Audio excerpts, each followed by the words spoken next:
Hello, everyone, and a very good evening, and thank you for coming out in such large numbers. You've just had a sort of taste of what as Sunil said, of what the book is really like.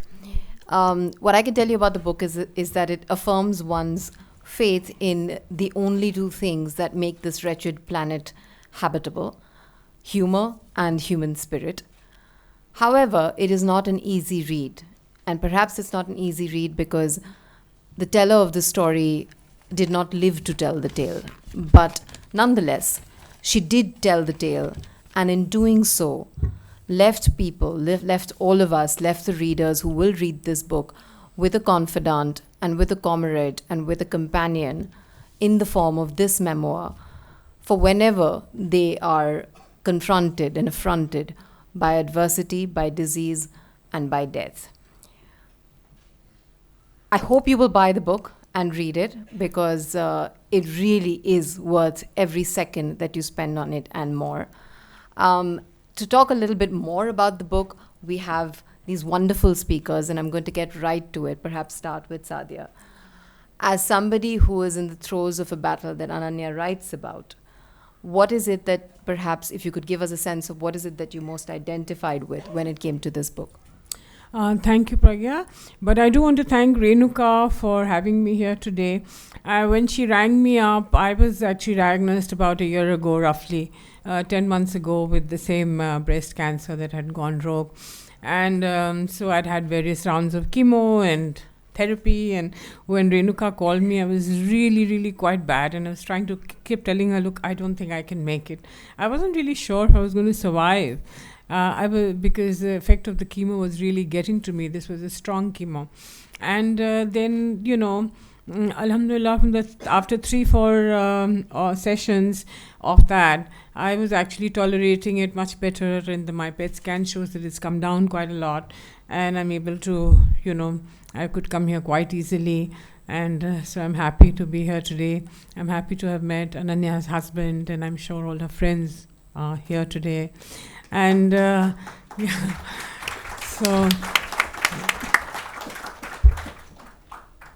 I never met Ananya, of course, but one does get a sense of her through the book, because even though it, as somebody who's is also battling the same disease, there's a lot that one does identify with: the PET scans and the doctors, the nurses not finding the veins, and the various emotions. You could start, even Ananya actually does start the book with just a bit of self-pity, but is able to get out of it very, very quickly. And then I think it's basically her relationships, her friendships, and family, and the love that she really does absolutely, that sustains her, supports her, and her uncanny, her great spirit to see humor in everything.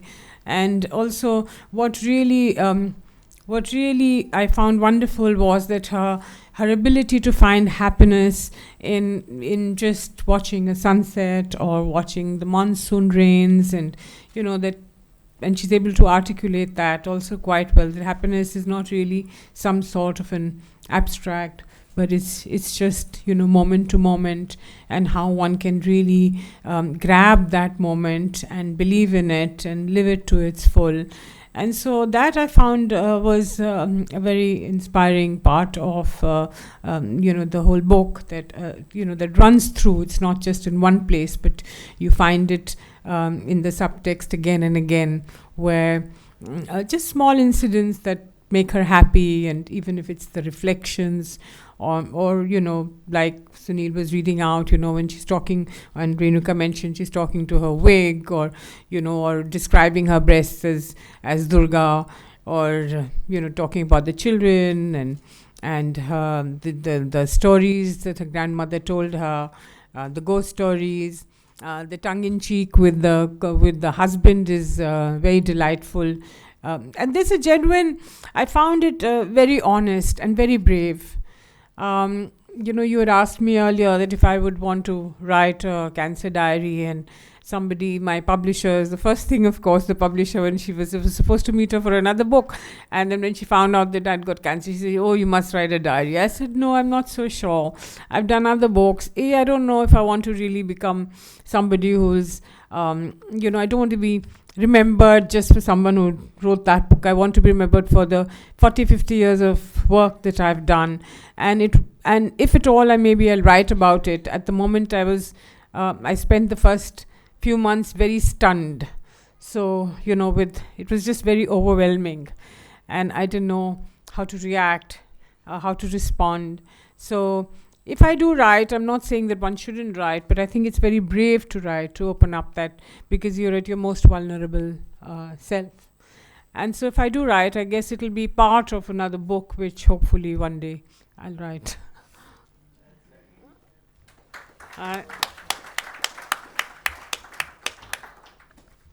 There are, if you allow me, there are just a few things that I would like to actually read, which is a continuation of what I was just telling you.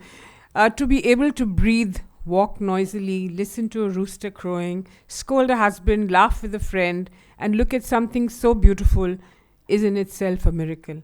This time, I'm not banking on the hope of a better tomorrow. I'm just glad to have had a beautiful spring day. A day of life is still life. These are the kind of lines that are not just honest and very thoughtful, but also very inspiring. That that you just, every moment is so precious, and and how one should really try to enjoy it to its maximum. Living, she says, is nothing nothing really ends happily ever after. But if you come to terms with your own isolation, then paradoxically, it becomes immediately possible to find a friend. And friendship is also love. Love is another theme that I think also, love and friendship is what really sustains and nourishes Ananya throughout.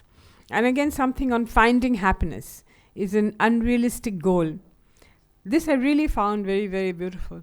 Happiness is not a mountain you manage to climb one fine day and plant a flag on. You can't grasp happiness or store it in a jar to whiff morning, noon, and night. It is short-lived, occasional, transient, and heartbreaking when you lose it. Peace and contentment are attainable goals. Once you achieve them, they stay with you. They even sound good to the ears. So that's, and then this last little thing. Cancer has brought the focus on, if I have lived my life well. If I have lived my life YOLO, which apparently is some young slang for you only live once. Quite so, I conclude, I've always taken my own decisions, lived life as I pleased, made many mistakes, ill-informed choices, and have always been wiser in hindsight. The best part is I've had no one to blame, and faced with the consequence of my actions, I have been quite kind, loving, and forgiving towards myself. Forgiving oneself is really the hardest. I found when particularly faced with this disease, one tends to blame oneself so much that maybe I did this, maybe I did that, maybe, it's also, sometimes I also think it's God's divine punishment. And my brother kept saying, that's what everybody thinks, and it's not. But you do go into a kind of a self-audit and wonder where really you've gone wrong. What did I do to deserve this? Why me? So it takes a while and a lot of support, and to really from friends, and to realize that it's just a disease. It's not really something that you deserved, and it's all right, and hopefully it'll go away. So those are my thoughts. Thank you for that, Sadia. I would want to come back on a couple of things you said, but before I do, one of the things that Ananya's book does wonderfully is normalize conversation around cancer. And that might sound, I don't know whether it sounds enough, but it really is. If that was the only thing that this book achieved, and it achieves a lot more, that would be enough. Given that we live in a country where there's still some sort of stigma attached to the disease. Harmala, would you like to talk a little bit about, from the time when you were diagnosed to now, the stigmatization of this disease? How has that journey been? Well, I think that we've come quite a long way since then, and I'm talking about 30 years ago when I was diagnosed with my cancer. At that time, I remember we never talked much about cancer. As a matter of fact, when I was diagnosed and I was doing a PhD in Canada at the time, my first question was, do we get cancer in India? Because I'd never met a cancer survivor. And then when I came back, I realized that it's your dirty little secret. You hide it. And you hide it because society isn't ready for it. You may be ready, but the people around you are not ready. It's tough. It's hard. And as a consequence, but now I'm very happy to know that we're having something like this today, which shows that we're talking about it now. We're breaking the silence. And really, when I started the first support group, that was my intention. And I thought, as a survivor, I had a responsibility now to break that silence, and come out and tell people, I had cancer, so what? A lot of people get all kinds of illnesses, and they're treated, and you get over it. And so why all this hype and drama around cancer particularly? Why should I be labeled now as the cancer survivor? Cancer's let go of me, as someone said, can you let go of it? So I think from that point of view, the stigma is less now. We have a walk every year, and we invite people to join that walk, to be visible. We have a lap of honor for people with cancer, because they are people with courage. They are people who have a lot to contribute to society. And it's nice to have their families part of it, because cancer, I feel, is not a disease of an individual. It affects everyone around that person. The family, and everyone plays a role here. So it's lovely for the family too to feel supported, and that they have people around them. So that's really been the intention, to kind of break that silence. And I'm happy that we are changing. I mean, it's lovely to have Sadia here. It's lovely to see people in the audience who are not afraid to come with their lovely headgear and say, okay, I don't have hair, so what? In fact, when I was getting my cancer, I remember in my treatment in Toronto, I saw all these youngsters walking around with shaven heads anyway. I used to call it the cancer look. I said, I'm really in fashion these days. So you have to make light of it. You have to put it in perspective. I think we have to realize it's nothing personal. You talked about the guilt. No, I said, I think many generations ago, some at least in my grandmothers and grandmothers, I mean, you were very lucky, but cancer was also associated with something that had absolutely no treatment. And I think that was one of the things people just went hush about it, because every time, cancer meant sure death at one point. And that was the perception, at least, that even, like you said, in Bollywood and films, and, when you wanted to, if somebody is dying, they just had cancer. And so cancer was something that people were just scared of, but I think. But Sadia, we're all terminal. Yes, that's the point. Day, yes. No one came here with a guarantee. Absolutely. So that's what I tell people. Don't feel sorry for me. In fact, I'm being taken care of. But I think doctors, so I think we have to face this ultimate reality. We've been forced to face it, perhaps earlier than others.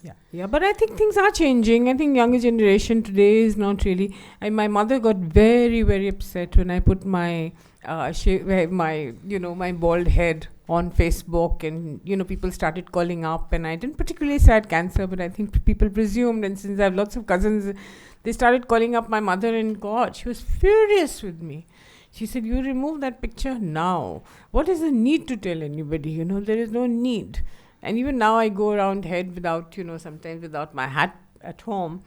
She gets very upset. She says, jaldi dhako, jaldi dhako. So I said, what's wrong? It's hot. It's all right, mom. She says, nahi, bas jaldi se dhak do. So I think it's also a generational thing. Things are changing and people are becoming more open about it. And yeah, I don't think there's anything going But I around don't with the know bald head. Men have no hair. But Men tell me, have is it a bald, cultural so thing? many of them. We tend to hide any illness. Generally, there's that tendency, don't tell. Don't let it go out of the family. And I tell you another reason for it. I realize that women with breast cancer are very concerned about their daughters. Because we have arranged marriages in this country. And so is that in some way going to affect their daughters? That was often the question. So they didn't want to be too visible, didn't want to be out there. And this is the problem, I'm afraid, even with young people with cancer. When it comes time to marriage, often some of them are faced with a real dilemma because their parents don't want them to tell. And they said, how can we start a relationship on an untruth? We have to tell, and they're torn. So here again I say, that there is an obligation to a large extent to society, to people around, to the government, to employers, whatever, to help and aid people to again normalize and become part of society. And let me tell you, these people have a great deal to give. You read this book and you realize what wisdom there is in this person. And you have young people who have now had to suddenly grow up, and they have so much to contribute. And it's a shame that they're not seen as people who can now actually have something to bring to the table. They do. And I think it's that other side of you, maybe that spiritual side of you, which you have never had a chance to explore, which suddenly now you begin to think about those things. What is life? Where am I going? Does this have any meaning? What does it mean? And I think that is something that has the potential of not only helping you, but helping everyone around you. So I think that, as I always say, cancer has good taste. It strikes the best. You have an example right here. So, right. One of the things that I would like to pick up on something that you said, which is how people perceive you. Right, when you tell people that you've been diagnosed with cancer or you've survived cancer, and I want to stress on the word survive. It's a word that Ananya takes exception to, and she talks about how it's not associated with any disease, any other serious disease, only with cancer, and of course the other thing that we associate it with is rape. And there's a tendency to either feel sorry for people or who are diagnosed with this, or to cast them as some kind of very courageous, valiant fighters, when the truth is somewhere in between. You're a little bit vulnerable and you're a little bit brave, and all those shades, of course, are in the book. But I wanted to start with your thoughts on that, and of course your thoughts on the word survivor. Sadia, maybe you'd like to start? I don't have a serious issue with it. But yes, it does. I think it also stereotypes, in a sense, that, somebody who's got this, who's really, out with a sword and out on the battlefield and, really trying to conquer and survive, which is something where you have very little control. Actually, you do, in the sense of trying to have that willpower and everything, and friends keep saying you're going to fight it, and you'll be all right. But it also, like you said, if it happens to the best, it also takes the best sometimes. And so it's not really, but and the fact that it's just this, and rape uses these terms, I think we are better off without it. There's really no there are other diseases which could be as fatal, as terminal, as anything. So it is, like I said, I don't have a very serious issue with it, but if you do think seriously about it, I think it is unnecessary. Well, yes, I think there's been quite a bit of debate on whether this word is positive or negative. People have tried to substitute it with another word called thriver rather than survivor. So this goes on. I really don't have very strong feelings about it, but I hate labeling labels anyway. I don't like labels. And I think sometimes you use a label as a crutch too, and that is not very helpful. So I think that the advantage sometimes of having what they call peer support groups of people who are going through a similar experience is certainly there. And because you have something in common, you can share those experiences. And it's always encouraging to know that someone, the cancer I have now, there is someone who had it, say, 10 years ago before me and is now well. You know, so meeting that person, I think, can be really raises your hope and encourages you, and I think it's important. I think what Harmala is doing is actually amazing, because I was in hospital in Medant and twice when I was having my chemo, these women came and started talking, and they were young, middle-aged, but very cheerful, and kept telling me I'll be fine and what I was eating and what. So it was very, I swear, they all were apparently from her group. And so one of them, in fact, became quite friends, and she said, you must write a book about what you've done a food book, so do something on what to eat, and, do something different, because people don't know what to eat, and especially tasty food when you are sick. So I think that really is very important, to meet friends and to meet people who've actually been through this and come out of it. And that's really very, very encouraging and gives one a lot of hope. I hope to come back to more about the work that you've been doing, Harmala, but just sticking with this thing of survivor, one of the things that you told me earlier that really touched you about the book was the way in which she's been able to write about her vulnerability. And somewhere I feel, and this happens to women in general, but of course, people with disease or people who are battling adversity, it gets sort of heightened, where there's so much emphasis on being strong that somehow you start to feel almost guilty or weak for talking about vulnerability. What is it that in this book that struck a chord with you on this subject? Well, I think there was a reading on this. Sunil read this, and it's really moving how people had these photographs of themselves before they had their chemotherapy and said, this was me, and this is the person I was. Ananya suggests maybe we should have these photographs pinned to us, just to remind people of the people we were.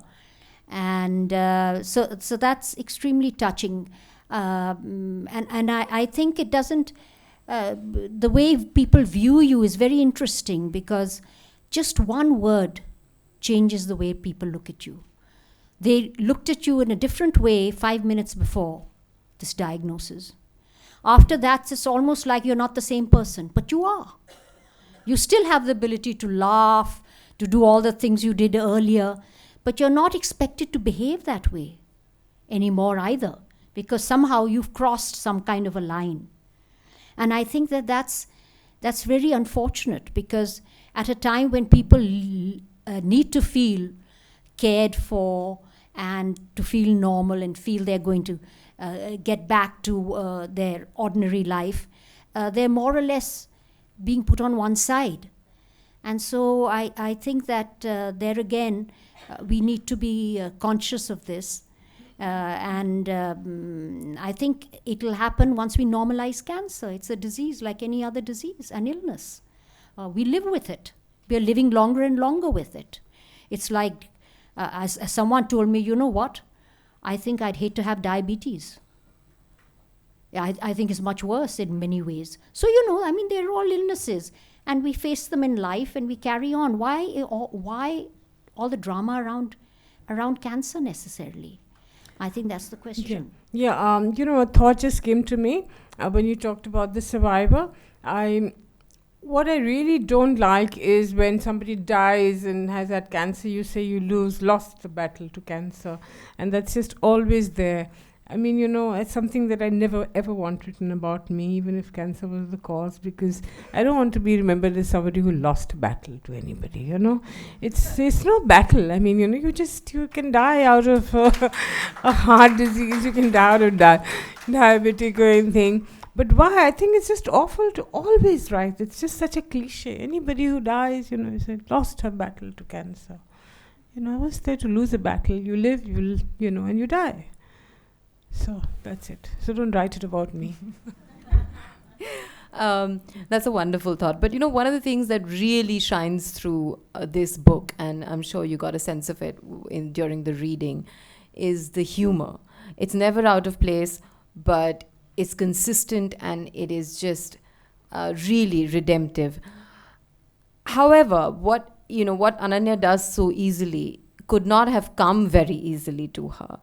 And I wanted to kind of, Harmala, maybe you could take this question, and Sadia, you could add what you wanted to. But, you know, the sort of mental health repercussions of going through a disease like this, going through an experience, a journey like this, often shrouded also in stigmatization and secrecy.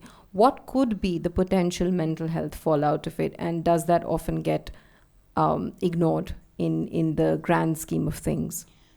Well, I think the stages are pretty well documented based on evidence. The fact that initially one goes through shock, then there's denial, there's anger, there's grieving, and finally there's acceptance. Some people don't find it that easy to reach acceptance, and they need some help. And I think that's where we need good support systems to help people deal with that aspect. Some people just normalize slowly over time, having gone through these emotions, and often it's back and forth, not only for you, but the people around you as well. And so I think we shouldn't hesitate to ask for help. But what happens is, again, a stigma to any kind of talk of depression. So you feel, my God, now not only do I have cancer, but now they're going to say I have a mental disease as well if I go to see a psychiatrist. Yet it may be so important for you to go and see the psychiatrist, you know. And I think that this is, again, another area where we should not try and prevent people from doing this and say, no, you're going to be okay. You don't have to do this. No, it's important. You need to do everything that's going to help you. And depression is there, we know that. Some people, yes, it's normal, it's natural, as Sadia was saying a little earlier. We all go through it, we get out of it. But some people do get stuck. Maybe they don't have the kind of support system they need, or whatever. But we should be open, certainly, medically, to helping those people. And I think that brings up the point that cancer can never be treated by any one person. It's a team. And it's a team that has to keep growing, because a human being is not just a body. It's not just, as she says, dard. There's dukh. There's suffering. And the suffering comes from the psychosocial side. There's spiritual suffering. Suffering comes in many ways. And, you know, so that side of yourself also needs to be healed. And I think we have to move from just talking about curing a disease to healing a human being and healing that person so that they can incorporate this particular event into their lives, make sense of it, and carry on. I think Harmala has really articulated it very, very beautifully. And I can say I've been through all the stages that she said. I didn't know that they were actually have been documented. But yeah, there's shock, there's denial, there's anxiety, there's depression. And it's obviously helps to the family rallying around you, your friends. I was very lucky, very blessed, because I'm a Delhi person. So now I did put it on Facebook, and that I was going through this. So it was really amazing how my friends from school who I hadn't seen for 50 years, and or maybe more. So friends from school, friends from college, and then somebody came to know, and somebody came to know. So much so many friends came to see me. My relatives, I have a large family extended, that my son actually had to, start giving out appointments that, tomorrow 2 people, when my brother said no more than 2 people today. And this went on for months. And I think that really, really helped me, survive and the trauma and everything, because you just look forward to hearing these stories and having so much love around you. And my friends are actually still coming. I mean, Sunil comes every other day. I've known him for now, over at least 40 years. And he brings the occasional salmon and various fish curries, and somebody's sending something, and somebody's sending organic. So yeah, that I think it's a very, very important part is of battling depression, is having those that you love around you. And I must say that I also reacted in a way. I'm sure that's normal. I mean, Ananya doesn't really deal with death. She's more engaged with life. But maybe my effect or after effects of writing a book on Sufism and a real and having deep faith in God, I also felt that I was engaging, and I'm still engaging with death. And I don't think that's really something that one should shy away from. I worry what's happening to my books, so I'm making sure that I've given half of them are still there. I give him my clothes. I'm worried what will happen to to some of my shawls and to some of my cut glass and my crockery. And so one also realizes, I think it's also time when you take audit of what you really have. Is there anything that you really still want to do? Are there people that you hurt? I've also reached out and said sorry to people. And so it's also decluttering your life physically, emotionally, and spiritually. I think sometimes I see that it can also be a blessing to know that that a reminder that yes, maybe not tomorrow, but down the road everybody has to go, and your time could come any day.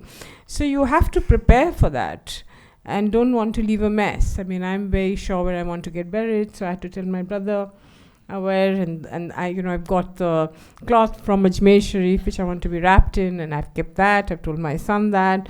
So there are also things that you don't want to leave unattended, whether it's to do with, like I said, with finances, with property, papers, with your books. You want to make sure that everything, as much as you can, finds their right place, and just like you will in the end.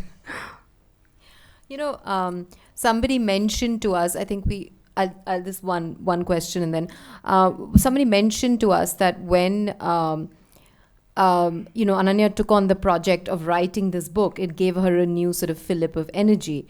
And when I heard that, I wondered if you had a similar experience, because after going through cancer, you decided to come up with the idea of CanSupport, and then eventually Cancer Care India. If quickly you could tell us about how that genesis happened, and what are the gaps that these organizations have been looking to fill? Well, I think we're all creatures of meaning. And when something happens to us, we always think, why did this happen? Can I extract some meaning out of this? And for me, the meaning was so many people had helped me, and I in turn felt I needed to help others. And so that's really what started my attempt at starting support groups. I think I also realized that during the course of my treatment, that the medical system doesn't look at you, the person. They were far more interested in my tumor than they were in me. I always felt. I always had to remind them, hello, I'm attached to this tumor. I'm here. And I thought that was very unfortunate, because I needed to be recognized as a person, as a human being with problems. And that was, again, the starting point for me to start what I did. because I wanted people and I wanted the medical system to understand that they were dealing with human beings who had feelings, who had emotions, who needed to be dealt with gently. And so that has really been the effort. And what we are doing now, palliative care, 60 to 70% of people in our country come with very advanced cancers. They need ongoing care. And often, once the medical system can't cure you, they kind of tell you, wash their hands off you. But there's always something you can do. And that's why I was drawn to starting home-based palliative care, so that we are able to help people journey on, and so that they don't feel they're alone. Because often, no words are needed or anything. You just need to know someone's with you and will be there with you right till the end. And that's what most of us need. We all need each other. She talks here about compassion and love being the connecting thread. And that's very true. That is the connecting thread for each one of us. It's sad that we have to go through this to understand that and to find it. There are few who find it anyway, who have the wisdom to know that. And so the work I do and the people who are involved in it, and there are some very dedicated and wonderful people involved in it, I think this is what keeps them going. The fact that they themselves grow as people, doing this work, seeing other people. It puts your whole life in perspective. You realize the things that you are always complaining about ultimately don't matter. And I think that's very helpful for anyone in their life, not to take themselves too seriously. Finally, we're all in it together. Life challenges you. You're learning all the time, and you have to make the best of what you have. And a good attitude helps.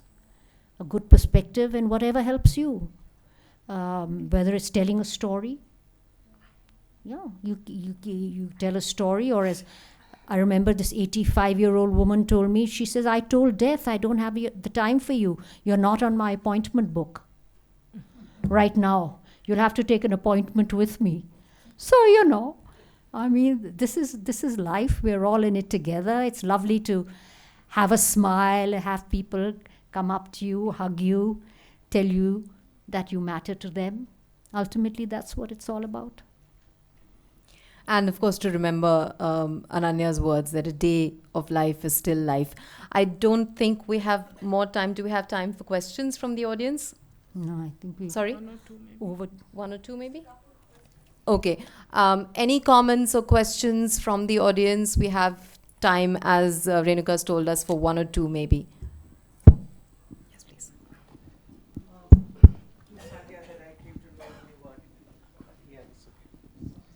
Now here is a sister who has lost two sisters in this disease. I would like to say only one thing. The type of the cancer matters a lot. Luckily, the breast cancer survivors are much more and have less tough fight. Unfortunate ones go before the time. But those who have pouch of Douglas, that is rarest of rare, or the cervical, which is rare, is very painful and very difficult for them, and it is 3.5 years. And they 3.5 years for them to live every single moment with life, with unfinished job, as Sadia is saying, the small kids, their own life is very painful. I would like to ask you, since you're working in this field, do you also consider this, the type of cancers in women and their difficulties along with it? This is not only psychological pressure, the social pressure of unfinished task is greater than them. When they leave at the age of 45, 46, it's very painful for them. That's true, which is why I think we have to think cancer prevention. We have to think of our lifestyles. Today, for cervical cancer, we have a vaccine, the HPV vaccine. So that's going to be a lifesaver for women with cancer of the uterine cervix. For breast cancer, your ability to live depends very much on the size of the tumor you have, the kind of tumor you have. So there again, we need to go for those checkups regularly. We neglect to do so. We neglect our bodies until something goes wrong. That's the problem. You see? Yeah. And what we must be conscious of is this body is a very precious thing. We need to look after it, and after the age of 35, whether you have a symptom or not, you need to go for a checkup.